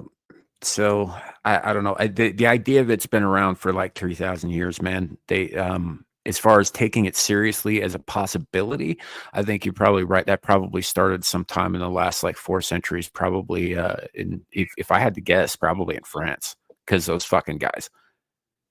Okay, this is bothering me now. Those So, guys. Yes. oh wow. Well, I mean, we get a lot of our modern, political ideas from the way that the French Parliament was run, both before and after its various revolutions and the Reign of Terror and all of that stuff. So, yeah, it wouldn't surprise me at all if the first people who thought that utopia could be implemented were French. Okay, hold I on. run into so I found many it. people who are trying to spout Robespierre at me. It is ridiculous, dude. Dude, It's that guy was stupid. fuck. He's nuts. He's nuts, dude. He's still absent to say this crap. So hold on. So I found it. It was written by Thomas More, and yeah, that's kind of related to the thing. So it was written. I'm remembering it now. So it was written by Thomas More as a political satire. He used utopia in no place because it's physically impossible. It was like it was a satire of the perfect society, explaining all of the processes, like chaining people up until they realize how good they have it, and things like that. Right. Yeah. So Thank you, Andy. Thank you, Andy. That's what I was referencing. That's what I remembered seeing. we used to have a guy in chat who would constantly posit this this idea that he'd gotten from some more modern philosophers, I think, and his whole thing is that any kind of discipline was still child abuse, and child abuse should be banned across the board, and all violence and all everything should just be banned across the board. And I'm thinking to myself, well, how do you enforce that, right? First of all, so his I think he calls it universally preferable behavior, and it's a utopian ideal. It's saying that, look, if we all agree to abide by certain fucking standards and rules, and we all live by those, and everything will be just fine. It's like, hey, yeah, if we all agree to that, but you can't make everybody agree to that. And the second that you start forcing people to agree to that, it's no longer fucking utopic, is it? It's dystopic. Yeah. Which is, But you don't get it, so- man. It's all just love and holy cows, man. yeah, no, it's not. There was a really good episode, even though, I mean, I don't know if that happened in history because the whole show was not based in history, but with the Vikings, when Floki went to Iceland and decided to establish his little community, and they tried to establish It's a good example. and it did not work because this family started feuding with that family, and the murders happened, and then revenge. Like, we are people, we are human beings, we are going to have emotional reactions, especially back in the day. Like, you don't go and like murder somebody's daughter and expect, like, what, you're gonna set up a court to we're gonna sit there with jurors as 12 inhabitants of Iceland? No.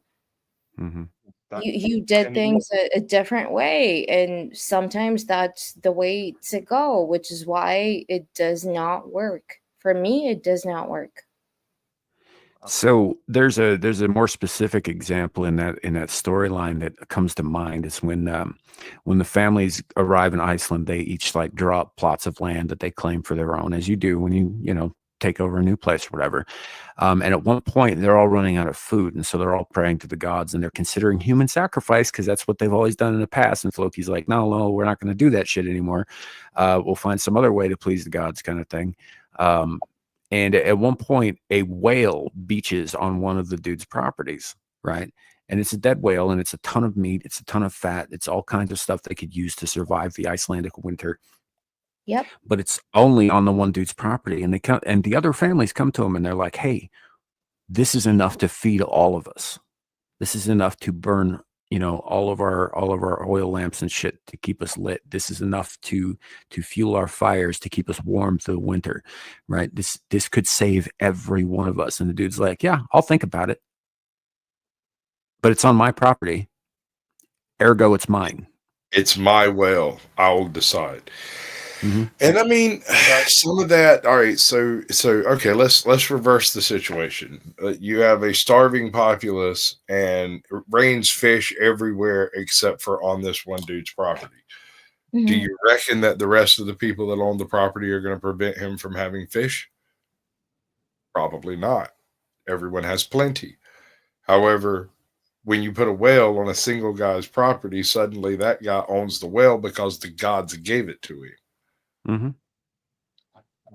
How do you fight Ultimately, the well Well- being shared by the shared to the community is entirely reliant on that individual being good. That's why societies are entirely reliant on people willingly contributing. I The think moment it's someone- good is subjective here, though, kid, because you're also talking about Yeah, a religion where right. they relied entirely on what the God said, and he was sitting there thinking to himself, well, this saves my family, absolutely, but how do I know that the gods want me to save everyone else's? Okay, replace good with selfless towards the wider community he resides in. Then that would be, because Yeah, that's like I what I'm mean, thinking. to be fair, That's- the dude was a selfish piece of shit in the show. I mean, he was. Yeah. I So think that in was that Shithole case- Flatnose. So in that case, when you live in a society where you only have people like that, then you do need a more autocratic system to make sure they What- actually contribute. Here's Whereas the when you thing, want kid. to let people have freedom, for the community to function, people need to be more selfless than selfish. Which is not likely to happen because with any given group, you're always going to have some people who are more selfish than others. It's just the way of things. It's always going to be the way Absolutely. of things, and that will never change. And that's Mhm. why bullying is good. Well, No, I think in that situation, and it's a very 50-50 thing. You don't know what would happen. You would probably jeopardize your own family doing that, but try and be diplomatic and maybe find a way to start a commune where we can split things and we can have a council where we can actually get together and understand. Sounds communist. It does sound communist, but in that one situation, it would work. You can't just go like, I'm taking all of that for myself, and I could not do that. I would have to go and convene a council. Everybody come together. Let's talk about it. What are you Let's talk about contributing? my well. Why are you talking about my well? Stop talking about my well The immediately. whale was beached. The well is on my property. Stop talking about my well. Well, it's another interesting thought about that. Small villages with very little in common values, etc., tend to be crime-free or very rare and share openly and easily. That is true, but you're talking about established villages. What the example we're talking about is a new group who has not yet established anything. This is their first year there. Winter is coming. Things are getting very hard, and they're thinking about their families and themselves and no one else. Mm. This book explains what ends up happening very, very, very, very well. When you get to a certain level of complexity or a certain level of size, you cannot rely on other people just doing what they need to do because either they're strangers or there's too many people, there's too much resources moving on. You need some kind of centralized body. And that's what Anna's talking about in this context, where there is a situation where you cannot rely on the individuals to reliably take advantage of their freedom to willingly contribute. So you need to establish that, hey, we are going to limit some of your freedoms in turn that we are all more secure at the most fundamental level. That's what society is. Whether it's as simple as we have a thing moot where we gather and we talk about like what we're going to do to something as autocratic as 1984. That's the basis of society. Your mama. Damn it, I've been Yeah. countered. Now, Damn it, that's a good fucking argument. Son of a... damn it, Squatch. it's the only argument. It's always the only argument, kid. You got to be prepared for the yo mama. It's like if you're going to end up in a debate, and this, by the way, for those watching, this is not a debate. This is just a discussion. It's always a discussion on this channel. We don't, I think that debates tend to be disingenuous and mean spirited, and I prefer not to go down that route. So, But in a debate situation, kid, always be ready for the yo mama because it's a coming. Just like your mama.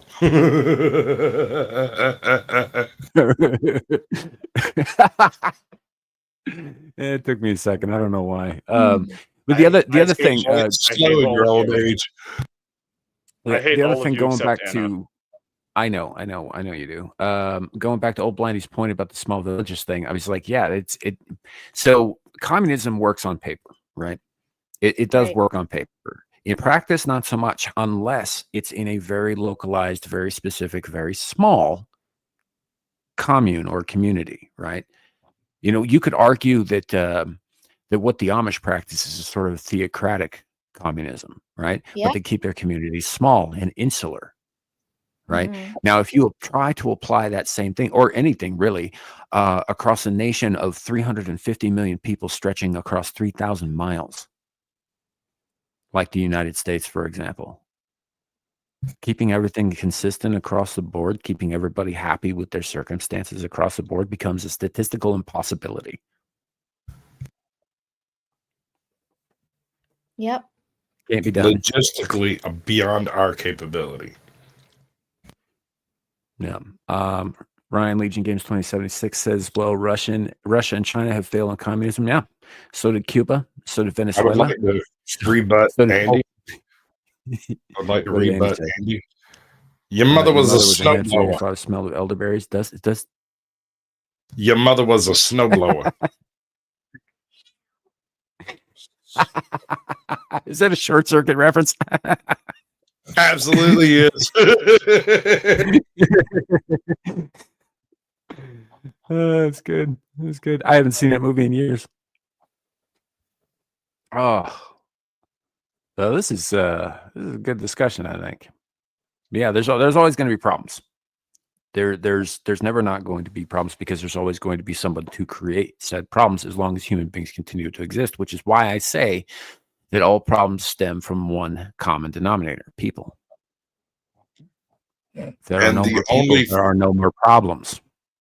The only form of government so far that part. we found that has been fluid enough to deal with the changing problems of a changing world has largely been a constitutional republic of some description. Everything else has fallen by the wayside of progress. Well, and even these don't last forever, but they do better than everything else does. Yeah. Like, you could even argue that Rome during its heyday, like the 700 years before, well, minus the part where kings ran What is things. your obsession with Rome? I'm sorry. Please, you're fixing to get a dissertation of about 3.5 hours where he doesn't take a breath. The reason is when a man reaches about the age of like 15, they pick one historical society to base their entire personality around, and I just picked Rome. Okay. I think that's a cop out. Don't like that. Okay. Some people take Japan. Balls. Some people take World War II America. Balls. Some people take balls. The NBA. Like, it's just different people. That's me.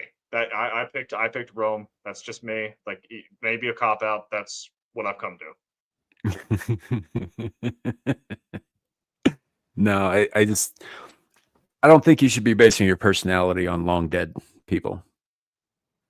You know, that goes for everybody. Even if you're doing the Southern Baptist thing, like, that's everybody. Dead people died. You keep that in mind, but at the same time, and maybe even revere them a bit for having accomplished the things they accomplished in their life. But you don't base your entire personality around the concept of something that they failed at ultimately. Your mama. That's a good one. I like that.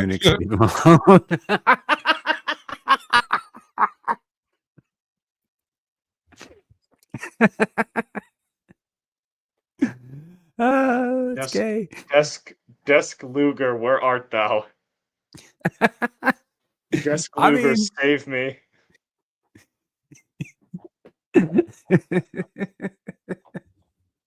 That's good. That's good. That made me laugh.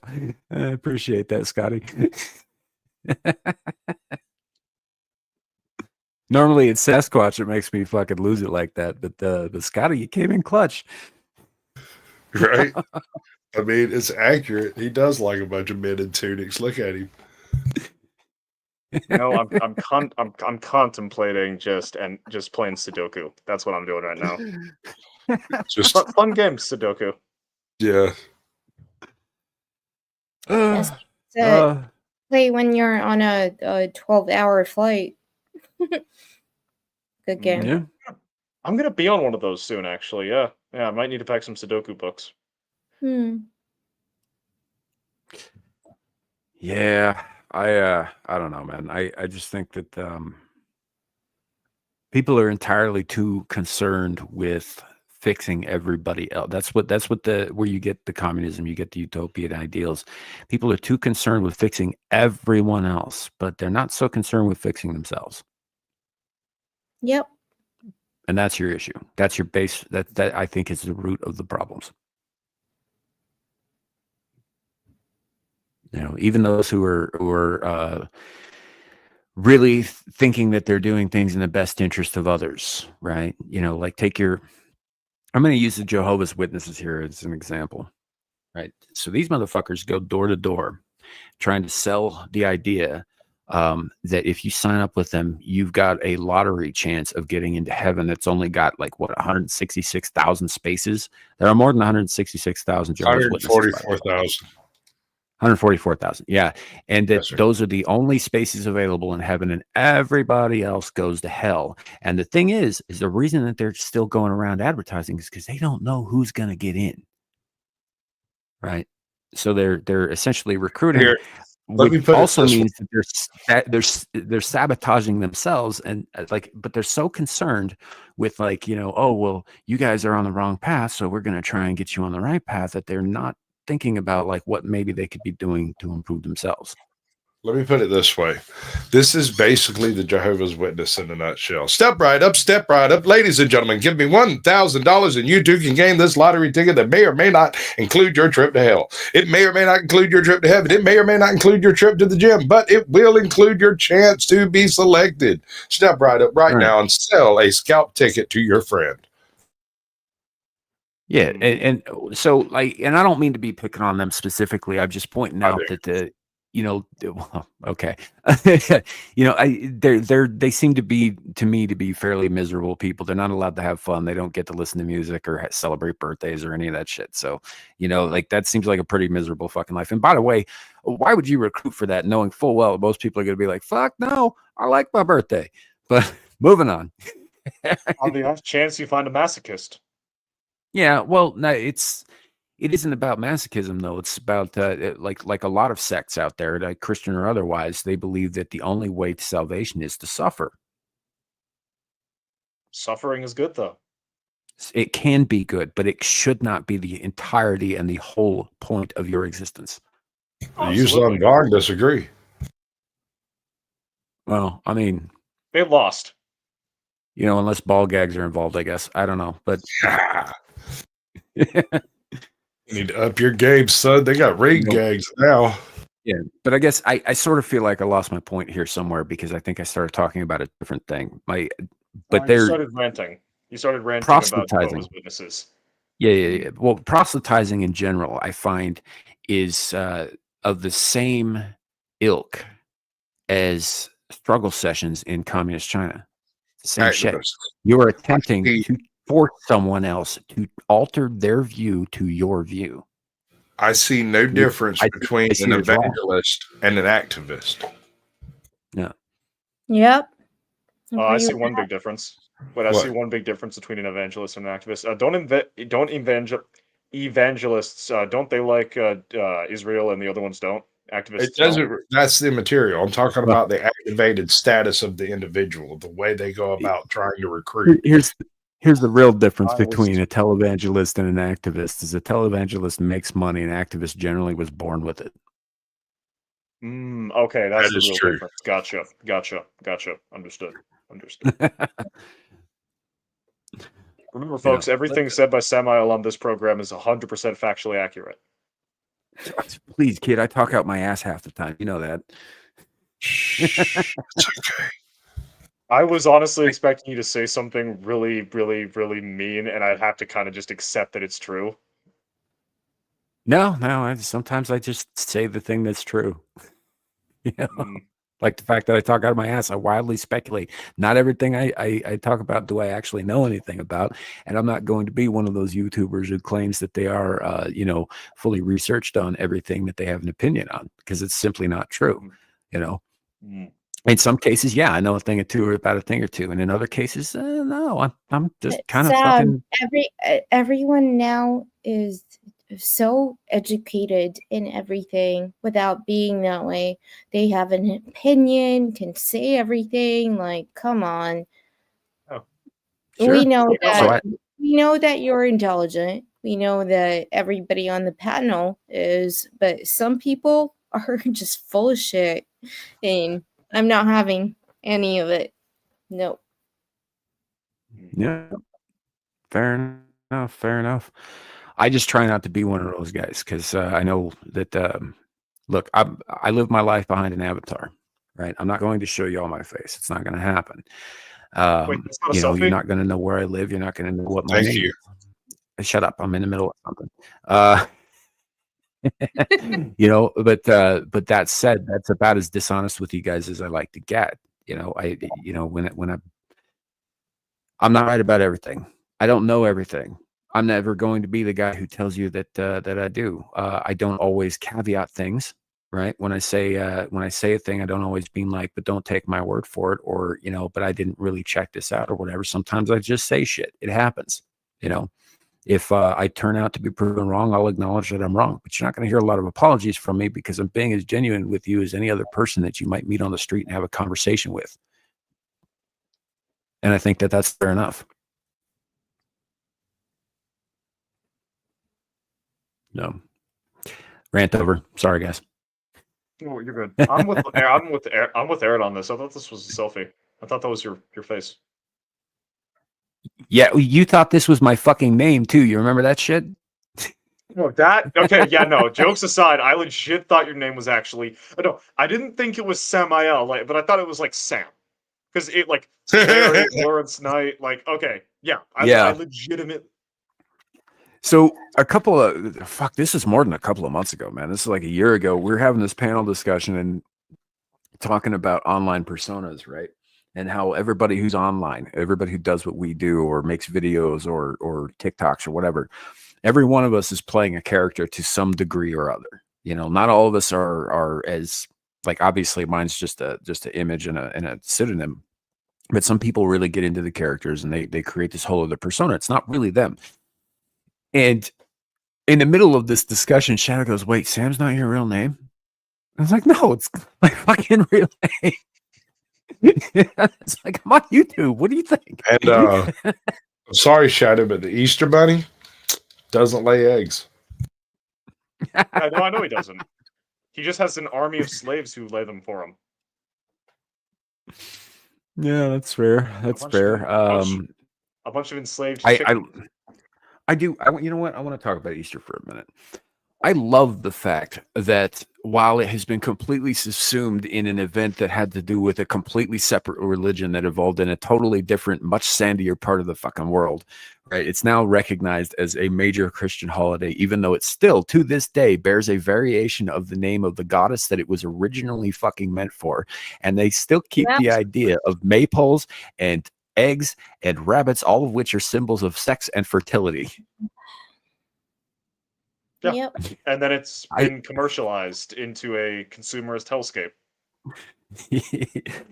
You're welcome. It's hilarious to me. It's like, oh yeah, we're gonna talk about the resurrection of Jesus on this day. I was like, you mean on the day of that used to be known as Divine Fuck Day? Sam, continue talking like that. We'll fucking take Shark Week. You can fucking try, dude. Hey, it's not up to me. It's up to the damn Pope. Wait, please, nobody listens to the Pope. Catholics aren't listening to the fucking Pope. He's a commie. I'm a fucking Protestant. Why do I care about the Pope? I don't know. Why'd you even bring that guy up?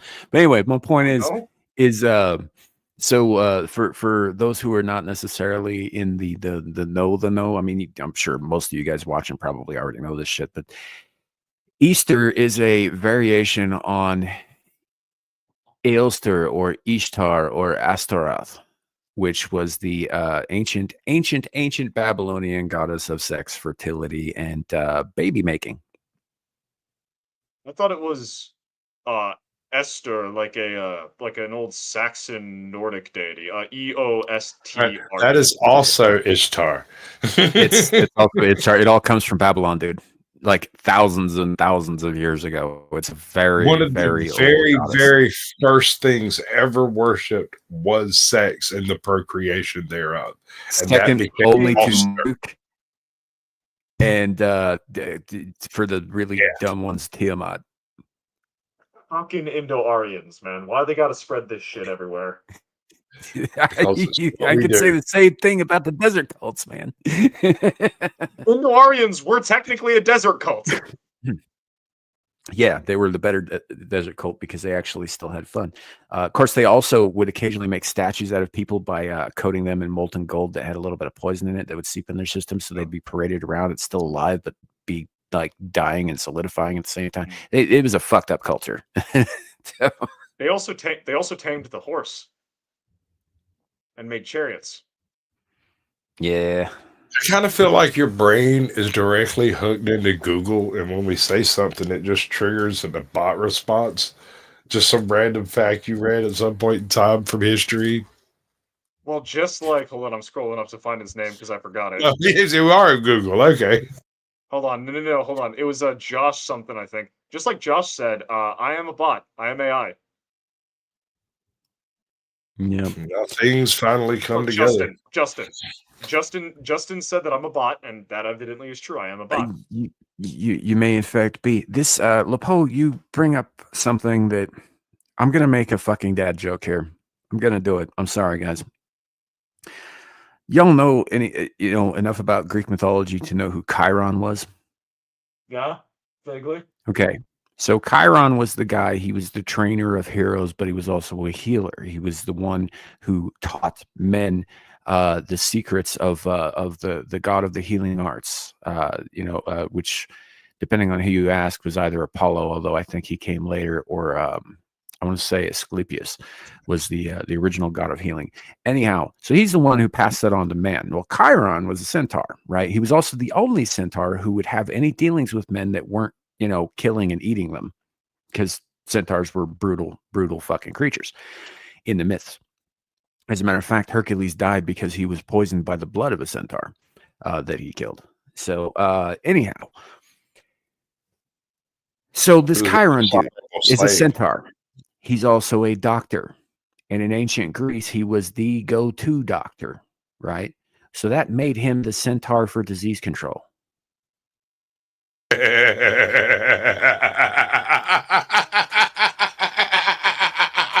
sorry, I didn't see that coming. Somebody get Pierce right now. We need one more Zane level so we can have a centaur of disease control. Yeah, it took a minute to get there, but it's a pun worth waiting for, I think. I love a good pun. Right? Y'all suck. Good times. Anyhow, I think probably on that note, on that upbeat note, we'll probably bring the show to a close here. We're coming up on 2 hours, and I haven't eaten today, so I would really like to do that before I have to go do other things. Bro, same. So high five. Why are you high five? You know what? We're in like totally different parts of the country, right? I can't high five you. Dun dun dun dun. My day has been ruined. My day has been ruined. I am depressed. I hate to shatter your bubble with fucking reality, but I'm gonna do it. Oh, did you say shatter my butthole or shatter my bubble?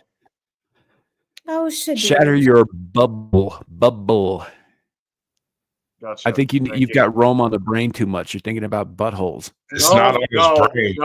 No. Every fucking thing turns into a gay joke with you. No, you keep telling gay jokes. You keep telling gay jokes of all time. I'm sorry. Anyhow, No, I appreciate everybody on the panel joining us. I will be adding Anna's links to the description below because I didn't. It was sort of a kind of a last minute invite, and I didn't think to add it in there before we started. So I will be doing that after the show. But we're going to go around and let everybody know where we can be found on the interwebs and whatnot here.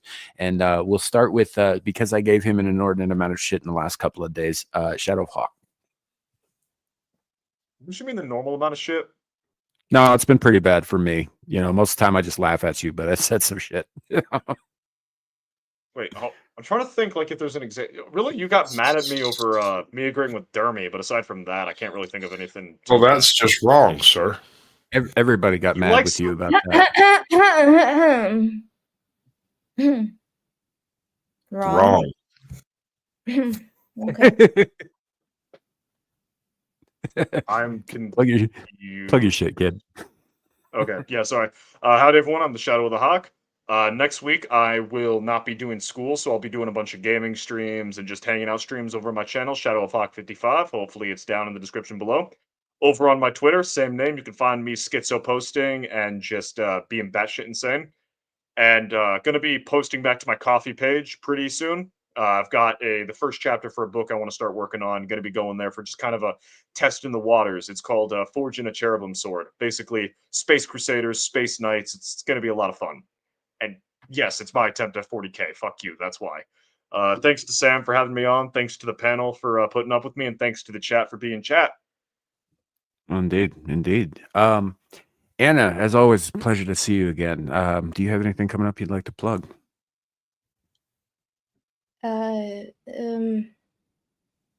No. Sorry. Okay. I'm gonna keep an eye on all the UAPs because I'm really into that. So if you ever want to talk about it again, but thank you for inviting me. Great to talk about history and Shadu and Squad, like Samuel. Lovely panel. And everyone in chat, thank you for being here. Absolutely. And like I said, I will be adding her YouTube channel link to the description below after the show. When I have trouble multitasking with like tech stuff, so like while I'm talking to you guys, I have a really hard time doing something else on the side because I don't split my attention very well. So I'm gonna wait till after we're done, but we'll get it done. And then you go check out her YouTube channel. She does some pretty cool gaming content and some other stuff. Caucasian Sasquatch, what do you got coming up, sir? Welcome to the world of Sasquatch. On Tuesdays, I do the Naughty Corner, stolen straight from Suka and Amira because I thought it was funny. She thought it was funny. We stole it. It's stolen. Y'all get over it. Basically, we go take a look at things that just don't seem to be quite right. Whether it's how people get interrogated, bad cops, bad lawyers, bad mothers, bad whatever. Somebody who belongs in the Naughty Corner. We go and check it out, along with a few weird animal things and some memes and whatnot when available. It's a good time. We enjoy it. That's with American Justice of Texas, AJOT's Corner. I don't really have another show that I'm currently doing. I've got a couple of things in the works that I haven't really lit the fires under yet. Just got to have people with the right amount of time and the right times, you know. But yeah, swing by, check it out. I do open panels occasionally, random. And I'm fairly open with my panel, but I'm also there is no free speech on YouTube. The First Amendment does not exist. You are not protected from my judgment when you speak on my channel. If I decide that we're not speaking about that, that is the end of that conversation, and we will take it up later. You'll only be blocked for a little while. Amen. Fair enough. Yeah. That said, you know, for my part, you can find me later on Exiled Lioness 2. I'll be helping out over there with mission and, you know, some producerial stuff and possibly being on the panel. We'll see how that goes. And then on Monday, you can find me on Adam the Renaissance Nerds channel for Mellow Mondays, where we just kind of relax and talk about nerd shit a little bit. Other than that, I don't have anything till next Friday with Abyssal Musings right here on Samuel the Infamous, followed by Beelzebub on Devil Made Me Do It's channel, Beelzehub, and then back here again for Screaming to the Void next Saturday. So I look forward to seeing you all then. Appreciate all of you guys coming. Thank you to the panel for being here, being awesome, and having a great discussion about, whatever the hell we felt like at the time. It's been good. So we're going to say goodbye now. Thank you all for being here, like I said. And remember, YouTube, Twitter, Rumble, it could always be worse. It could be raining flaming cobras. Night, everybody.